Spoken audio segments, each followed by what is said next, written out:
이제 성경은 신명기 30장 1절부터 10절까지를 보겠습니다.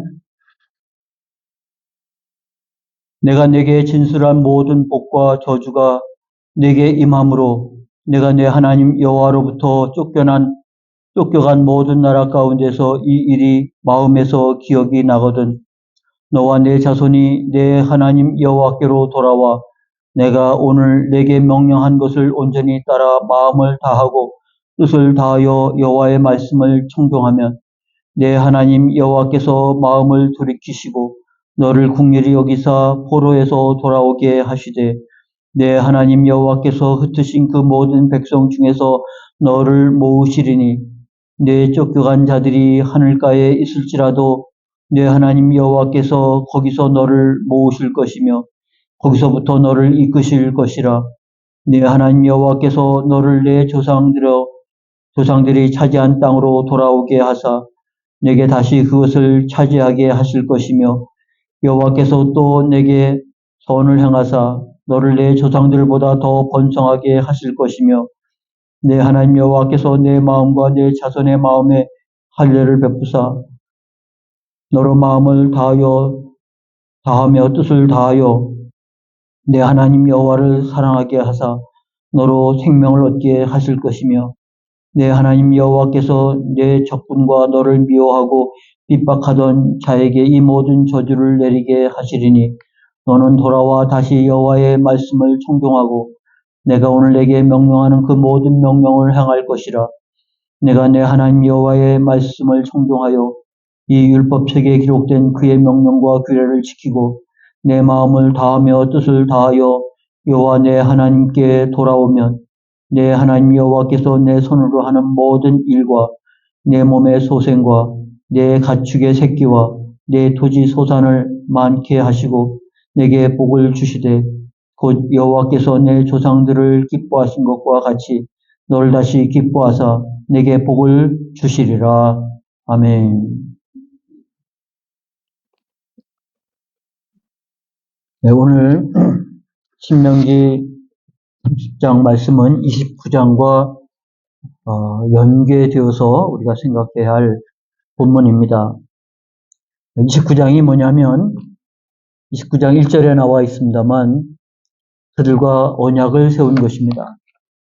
그래서 29장 1절에 보면 호렙에서 이스라엘 자손과 세우신 언약 외에 여호와께서 모세에게 모압 땅에서 그들과 세우신 언약의 말씀이 이러하니라 이렇게 시작이 되잖아요. 그래서 29장과 30장은 한 덩어리라고 말할 수 있고요. 그래서 호렙은 시내산에서 언약을 맺었다고 하면 이제 모압 땅은 광야가 다 끝나고 가나안 땅에 들어가기 직전 그들에게 다시 재무장하며 그리고 1세대가 다 죽고 2세대들이 남아 그들이 언약을 다시 새롭게 하는 그런 기회로 삼고자 그래서 시내산 언약과 모압의 언약이라고 우리가 구분을 합니다만 그 내용은 우리가 이 앞에서 살펴본 그런 내용입니다. 신명기 4장 44절에 모세가 이스라엘 자손에게 선포한 율법은 이러하니라 하면서 말씀이 26장까지 이어지거든요. 그러니까 언약의 내용은 이미 앞에서 쭉 해온 내용이에요. 그 내용은 바로 호렙산에서 맺은 언약, 시내산 언약을 다시 더 구체적이고 세분화시켜서 말씀했다라고 말할 수 있겠습니다. 그러면 언약의 내용은 이미 이제 앞에서 다 살핀 내용이고 그러면 이제 이 29장서부터 30장까지의 내용은 뭐겠습니까?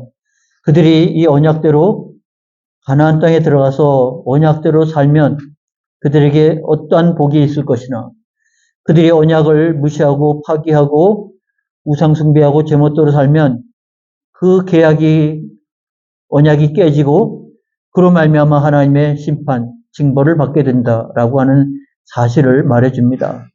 그 왜 하나님은 그런 조항을 넣었을까?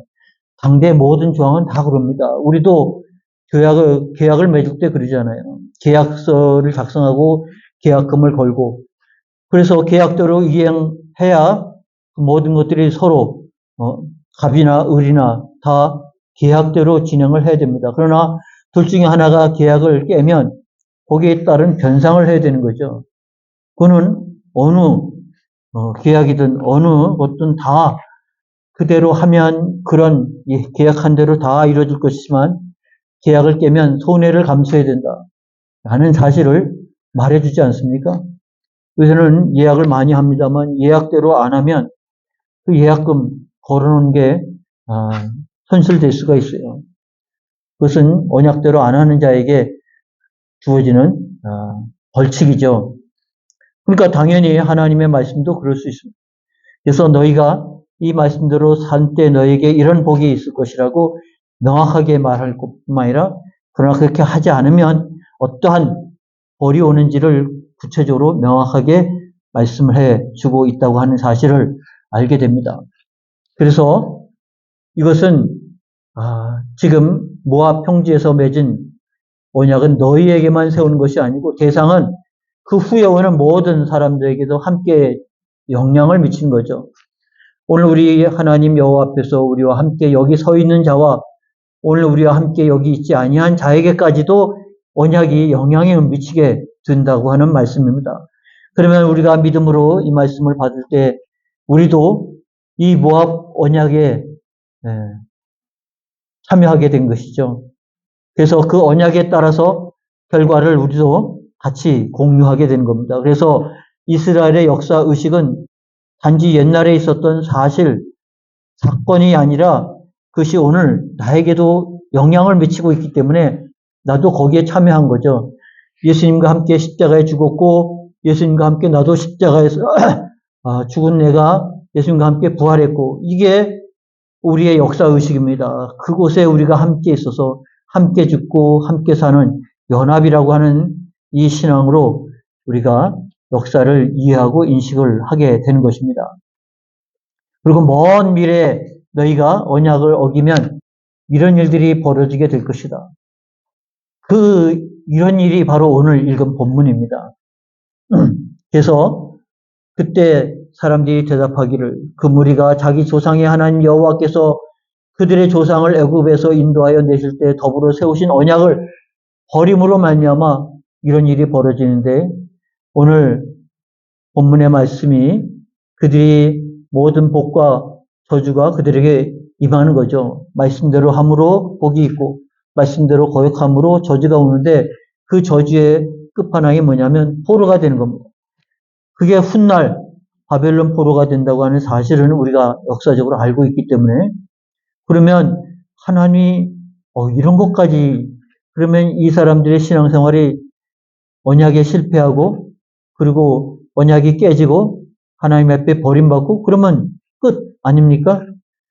근데 이 말씀을 하시면서 실제 이렇게 살면 안 되는데 불구하고 그들이 이런 삶이 되어짐으로 인해서 결과적으로는 언약이 깨지고 언약에 따라서 하나님은 심판이 이루어지고 그 심판의 내용은 포로로 붙잡혀가서 땅끝까지 쭉 흩어지는 여하튼 비극이 벌어지게 됩니다. 그러면 이 30장의 내용은 뭐겠습니까? 그러면 끝 아닙니까? 언약을 어겼고 언약에 따라서 심판하셨으니까 끝인데 그러면 30장이 존재할 이유가 뭐가 있겠습니까? 하나님은 그 언약이 무엇인지를 설명을 해주고 있는 것이죠. 그들이 하나님께 범죄함으로 심판을 당했다 할지라도 하나님과 맺은 언약을 그들이 그 고난 속에서 깨달아진다고 하면 그래서 이 일이 마음에서 기억이 나면 이제 끝났는데 그러고서 덮어버릴 것이 아니라 하나님의 언약은 다 깨져서 이제는 끝이라고 생각할 수 있는 그 순간에도 혹시 이 일이 마음에서 기억이 되거들라 하나님께서는 그들에게 너와 내 자손이 내 하나님 여호와께로 돌아와 이 기회가 있는 거죠. 그 언약은 깨져서 끝난 것이 아니고 돌아와도 됩니까? 돌아오라고 하나님께서 그 언약 안에 또 이 언약을 들어가게 하시지 않겠습니까? 그래서 너와 내 자손이 내 하나님 여호와께로 돌아와 내가 오늘 내게 명령한 것을 온전히 따라 마음을 다하고 뜻을 다하여 여호와의 말씀을 청종하면 그러면 너를 돌아오게 할 것이라. 내 하나님 여호와께서 마음을 돌이키시고 너를 긍휼히 여기사 포로에서 돌아오게 하시되 내 하나님 여호와께서 흩으신 그 모든 백성 중에서 너를 모을 것이라. 아이고, 한번 언약이 깨지면 끝인 줄 알았는데 하나님은 그들을 심판하신 목적이 버리려고 하는 목적이 아닙니다. 끝내려고 하는 목적이 아니죠. 그를 통해서 깨우치고 그래서 그를 통해서 그것이 마음에 떠올라 하나님께로 돌아오게 되면 하나님께서 그를 다시 한번 언약으로 그를 붙들어 주신다고 말씀하고 있는 것입니다. 누가복음 15장에 나와 있는 우리가 탕자의 비유라고 하는 비유의 말씀을 생각해 보면 아버지를 떠나서 모든 거 받아가지고 가서 먼 나라에서 허랑방탕하고 그러다가 이제 먹을 게 없으니까 돼지 치는 자가 되고 또 가뭄이 와서 돼지 먹이를 가지고 돼지와 싸우는 비참한 인생이 되었을 때 비로소 그가 내가 여기서 뭐 하고 있나. 우리 아버지 집에 품꾼은 풍족한데 품꾼도 일하는 사람도 넉넉히 먹으면서 일하는데 나는 품꾼인데도 불구하고 먹을 게 없어서 돼지와 함께 돼지 먹이 갖고 싸우다고 한 그 한심한 자기 모습을 보고 이제는 아버지께로 들어가야겠다.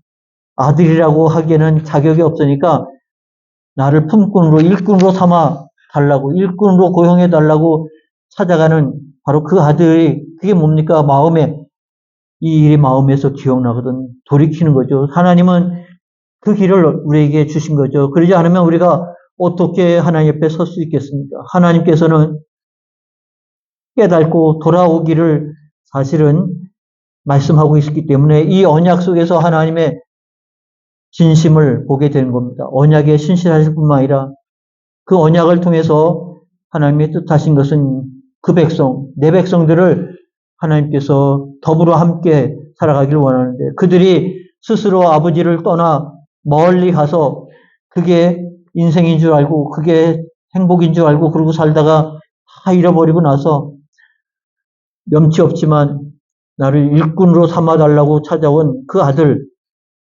예수님이 말씀하신 그것이 바로 하나님의 마음인 거죠. 그런데 그 누가복음 15장에 아버지에 대한 표현이 뭡니까? 거리가 먼데도 불구하고 아버지가 기다리고 있었죠. 그 아들을 기다리고 있었고요. 거리가 먼데도 불구하고 달려나가서 그를 맞이합니다. 야단치지도 않고 책망하지도 않고 벌을 주지도 않고 껴안는 아버지의 마음. 큰아들은 그 마음을 이해할 수가 없었죠. 아버지의 마음을 오늘 이 신명기 30장을 통해서 우리는 볼 수 있습니다. 그 마음을 우리는 복음서에서 예수님의 입을 통해서 다시 한번 확인하는 거죠. 아버지의 마음을 알게 되는 겁니다. 그래서 이 일이 생각날 때가 있는 거죠. 깨달을 때가 있습니다. 영적 각성이. 그러면 우리에게는 바로 그런 우리를 깨우쳐주는 성령의 은혜가 있기 때문에 버림받은 것 같고 그리고 더 이상 기회가 없는 것 같아도 그를 깨워주는 은혜가 있는 거죠. 우리가 찬송 305장, 옛날 찬송에는 405장이라고 그게 더 많이 기억이 되는데 지금 찬송은 305장, 나 같은 죄인 살리신 거기에 나와 있는 바로 그 주인공은 노예 상인이었고 자기 손으로 수많은 범죄를 저질러서 모든 사람은 구원받아도 나는 구원받을 수 없다.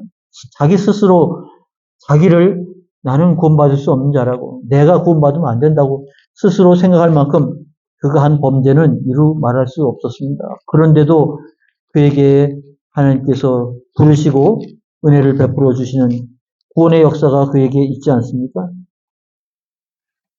바로 존 뉴턴이라고 하는 사람의 이야기입니다.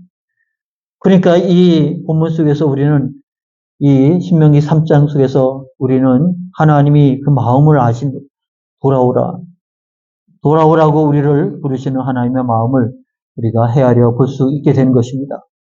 그렇게 되면 6절에 나와 있는 너는 생명을 얻고 그리고 5절에 너는 내 조상보다 더 번성하게 하실 것이고 그리고 7절에 너를 핍박한 자에게 그들을 핍박한 자에게 이 모든 저주를 그들에게 내릴 것이라. 하나님께서 돌아오면 너는 생명을 얻을 것이라. 그리고 이전에 잃어버린 것보다 더 큰 번성하게 될 것이라. 그래서 그 아들이 돌아왔을 때 아버지는 그에게 좋은 가락지를 끼우고 좋은 옷을 입히고 잔치를 벌이지 않습니다. 그리고 너를 핍박한 자를 내가 저주하게 될 것이라. 내가 그를 심판할 것이라. 라고 말씀하시는 하나님의 말씀을 우리가 오늘 본문에서 읽은 겁니다. 그래서 너는 돌아와 다시 여호와의 말씀을 청종하고 내가 오늘 내게 명령하는 그 모든 명령을 행할 것이라. 그래서 언약은 우리가 어겼지만 하나님은 언약을 깨지는 않았습니다. 우리는 언약을 어기고 아버지 곁을 버리고 나가지만 하나님은 언약을 기억하셔서 우리로 돌아오기를 기대하고 있는 것이죠. 그래서 신명기 30장은 그들이 언약을 깨고 나가서 포로가 되어서 땅 끝까지 거할 것까지 하나님은 말씀하고 있고요. 그렇더라도 그 절망 속에 있다 할지라도 이 일이 마음에 생각이 나면 돌아오라. 그러면 내가 거기서 너를 데려올 것이다. 그들이 생각할 때 바로 예루살렘이 아닌 땅 끝은 그는 하나님 앞에 버림받은 자라고 생각하는 것이지만 그곳에서도 나는 너를 건져낼 것이라. 불러올 것이라. 라고 하나님께서는 말씀하여 주고 있는 것입니다. 그러므로 이 말씀은 언약을 보충하는 그리고 이 언약을 완성하는 그런 내용이죠. 그렇기 때문에 이 이후 11절부터는 두 가지를 언급합니다. 그래서 내가 너와 맺은 언약, 그 모든 명령은 어려운 게 아니고 먼 것도 아니고 그것을 알기 위해서 내가 많은 고생을 해야 되고 그것을 알기 위해서 내가 많은 수련을 해야 되고 그것을 알기 위해서 내가 금식도 해야 되고 집중해야 되는 게 아닌 거죠. 내가 너에게 준 말씀, 하나님께서 쉐마 이스라엘아 들으라 하고 주신 그 말씀, 그게 너에게 어려운 것도 아니고 어디 멀리 있어서 그걸 찾아내려고 내가 애써 절대반지를 찾으려고 산 넘고 물 건너서 가는 것도 아니고 여기 표현대로 하면 내가 그것을 얻기 위해서 하늘 위로 올라가는 것도 아니고 바다의 끝에 가서 얻는 것도 아니고 오직 그 말씀이 내게 매우 가까워 내 입에 있으면 내 마음에 있다. 그러니 내가 마음만 먹으면 이를 행할 수 있다. 라고 하는 것이죠. 하나님, 내가 그 말씀을 얻기 위해서 그걸 쫓아가야 되는데 그럴 시간이 없습니다. 그럴 힘도 없습니다. 그렇게 말하면 안 되는 거죠. 그 말씀은 내게 매우 가까워서 내 입에 있고 내 마음에 있다고 하는 것입니다. 그래서 몰라서 못했습니다가 안 되는 거예요. 우리는 성경을 또 갖고 있지 않습니까? 이들은 성경이 없을 시대에 있고 성경을 다 구전으로 들어서 암송을 해야 될 그런 시대입니다. 실제 그들은 또 그런 데에 있어서는 하나님이 또 은혜를 주셔서 한번 들으면 웬만하면 안 잊어버릴 만한 그런 그거는 있어요. 근데 이것을 반복하고 또 반복하지 않습니까? 기억할 수 있도록 하기 위해서 같은 일들을 한 것입니다. 특별히 시편에 보면 시편에 우리가 답관체라고 하는 형식의 시가 있습니다. 그것은 히브리어 알파벳을 따라서 시가 시작이 돼요. 그래서 첫 문장, 제일 앞에 문장 첫 구절은 우리로 말하면 가나다라 마바사 이렇게 되어가고요. 가, 나, 다 이렇게 문장이 시작해요. 그래서 내가 잊어버릴 수가 없죠. 가 다음에는 나니까 나로 시작하는 단어, 그 다음에는 다니까 다로 시작하는 단어. 시편이 그렇게 되어 있는 게 꽤 있어요. 잊어버리지 말라고, 기억하라고. 그러니까 하나님의 말씀을 기억할 수 있도록 하나님은 그들에게 여러 방편으로 말씀을 주어요. 이제 우리는 기록되어 있으니까 더 이상 변명할 수는 없겠죠. 너는 행할 수 있다. 이것은 하려고 내가 이것을 위해서 많은 노력을 기울인 게 아니다. 내 입에 있고 내 마음에 있으니까 그것을 내가 행하면 되고 내가 그걸 할 때마다 말씀이 떠올라지면 그 다음에는 순종하는 거죠. 그러기 위해서 청종, 듣고 말씀대로 살아가는 삶입니다. 이것은 어쩌면 우리에게 있어서 습관일 수 있어요. 습관일 수 있어요. 예전에 주일학교 어린이들, 특별히 이 유치부 아이들, 유치부에서 더 어린 영아부 아이들에게 선생님이 이렇게 하라, 저렇게 하라 그러면요, 애들은 가서 그렇게 합니다. 피드백을 이제 부모님이 와서 우리 애가 갑자기 그렇게 해요. 근데 예를 들면 선생님이 야, 자기 전에 너 이게 슬리퍼를 이 침대 밑에다 이렇게 던져라. 그거 왜 던져요? 그러면 침대 밑에 슬리퍼를 던지면 슬리퍼를 주스러 들어가면서 무릎을 꿇잖아요. 그래, 그때 기도를 하는 거야. 네가 그것을 주우려고 무릎을 꿇고 주스려고 하는 순간에 그래, 그때 기도하는 거야. 이렇게 가르쳐줬더니 애들이 그렇게 하더라는 거예요. 그래서 얘가 왜 이래 그랬더니 선생님이 그렇게 하라고 시켰다는 거죠. 애들은 그게 돼요. 청동, 듣고 하는 거죠. 요즘 아이들은 그렇게 할까 싶습니다만 너무 많이 알아서 그럽니다만 그러나 그것은 우리에게 있어서 훈련이 그 은혜의 시대, 부흥의 시대는요 그게 이루어졌어요. 하나님의 말씀이 뭔가 귀를 기울이고 그 말씀을 듣고 그 말씀대로 하는 일이 그들에게는 훈련이 됐고 습관이 됐고 근데 그 일을 계속하는 이유는 그에 따른 결과가 눈에 보이게 주어지기 때문에 그게 부흥의 시대거든요. 신이 나서 그렇게 합니다. 그렇다고 우리가 부흥의 때가 아니라고 해서 하는 건 아니죠. 때를 얻든지 못 얻든지 그러나 반드시 때가 되면 거두어 드릴 수 있다는 사실을 우리에게 말씀해 주고 있는 것입니다. 뿐만 아니라 보라 내가 오늘 생명과 복, 사망과 화를 내 앞에 두었다. 생명과 사망, 복과 화가 지금 눈앞에 있는 것이죠. 그래서 이스라엘 백성들에게 언약이 뭐니? 언약이라고 하는 것은 내가 지켜야 될 것이고 이거를 지키는 때 내게 생명이 있는 것이고 지키지 않을 때 사망이 있는 것이고 지킬 때 내게 복이 되는 것이고 지키지 않을 때 화가 되는 것이고 이것이 내 앞에 두었으니 너는 늘 이것을 기억하면서 언약의 신실한 자가 되어야 한다라는 사실을 일깨워 주고 있는 것입니다. 그러므로 언약에 대한 우리의 하나님의 마음을 오늘 읽었다고 하면 오늘도 우리는 이 언약에 대한 하나님의 마음을 안 우리라고 하면 이 말씀에 따라서 우리도 언약의 신실한 자가 되어야 하는 겁니다. 이제 이들은 장차 오실 메시아를 기다리는 언약의 초점이 그렇다고 하면 우리는 이미 오신 예수 그리고 다시 오신다고 하신 예수 그리스도를 바라보면서 오늘을 우리가 함께 살아가는 것 아니겠습니까? 그러므로 다시 오실 주님을 기다리면서 마라나타 아멘 주 예수여 오시옵소서 그날을 기다리면서 우리는 하나님 나라를 확장해가는 일에 하나님 나라를 세워가는 일에 부름받은 대로 의의 도구로 쓰고 쓰여지는 겁니다. 그래서 소망의 인내를 가지고 오늘을 살아가는 우리가 되어야 되는 거죠. 그것을 믿는 것이 바로 하나님의 말씀을 믿고 살아가는 것이고 그 믿음의 결과가 반드시 우리에게 주어졌다고 하는 사실을 일깨우는 겁니다. 그래서 그날이 우리에게 후회의 날이 되지 않도록 그날이 우리에게 있어서 영광의 면류관을 쓰도록 그래서 사도 바울은 우리에게 종종 계속해서 권면하지 않습니까? 내가 선한 싸움 싸우고 달려갈 길 마치고 믿음을 지켰으니 이로 말미암아 하나님 나에게 의의 멸관을 줄 것이라. 그러나 나만 아니라 주의 오심을 사모하는 모든 자에게도니라. 오늘 이와 같은 본면의 말씀을 따라서 우리가 신앙생활을 해 나가는 겁니다. 제가 몇 번 얘기했습니다만 수요일날 비가 오면 그 말씀이 생각나죠. 수요일날 비 오는 수요일날 주님이 재림하신다고. 왜냐하면 가장 교회를 안 나올 바로 그 순간.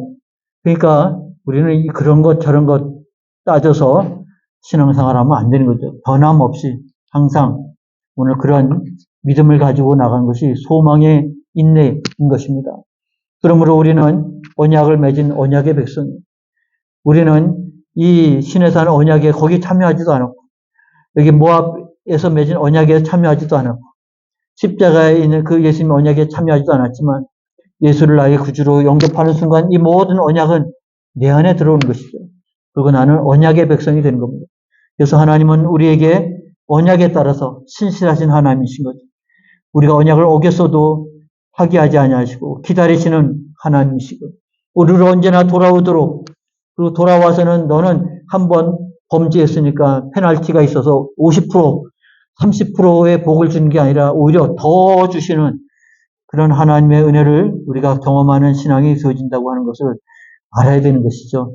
그로 말미암아 언약의 백성이 되는 겁니다. 그래서 하나님은 우리에게 이 일이 마음에서 기억이 나거든 그런 희미한 기억마저도 하나님께서는 우리로 하여금 하나님께로 돌아올 수 있는 기회를 주시는 거죠. 하나님과 돌아오는 복이 있지만 하나님과 연합해서 동행하며 사는 복은 더 크다는 이 믿음을 가지고 소망의 인내를 가지고 나아가는 신앙이 되시기를 축원합니다. 기도하겠습니다. 하나님 아버지 은혜 감사합니다. 오늘 우리가 함께 예배하고 은혜를 나누게 하심을 감사합니다. 이제 가나안 땅에 들어갈 사람들, 약속의 땅에 들어갈 사람들, 그것이 성취되는 것을 보는 사람들, 그리고 하나님께서 말씀하신 대로 다 이루어져 가는 것을 지켜보는 자들이 찬송하고 그리고 할렐루야 할 것이지만 그러나 그것이 그 다음 세대에 이어져 가야 할 신앙인데 그들이 그 언약을 상실하고 그래서 복이 아니라 저주가 심판이 임하는 비극적인 상황이 있다 할지라도 하나님은 그 언약을 버리지 아니하시고 그 언약에 따라서 끝끝내 기다리시고 그리고 약속대로 그 아들 예수 그리스도를 보내시고 그로 말미암아 복음의 시대가 되어진 것은 오늘 우리는 그 믿음을 가지고 다시 오신다고 하시는 주님을 기다리며 오실 때까지 이 땅에서 하나님 나라를 확장하며 하나님 나라를 세우며 하나님 나라를 맛보며 하나님 나라를 보여주며 하나님 의의 도구로 살아가는 거룩한 백성으로 세워주신 줄로 믿습니다. 언약에 신실하신 하나님, 우리를 찾고 기다리신 하나님을 하나님 우리가 경험할 뿐만 아니라 그 하나님과 동행하는 날마다의 삶이 되게 되어지게 하옵소서. 예수님의 이름으로 축복하고 기도하옵나이다. 아멘. 찬송가 255장인데 권사님 반주를 좀 길게 해주세요. 전주를 좀 길게 해주세요.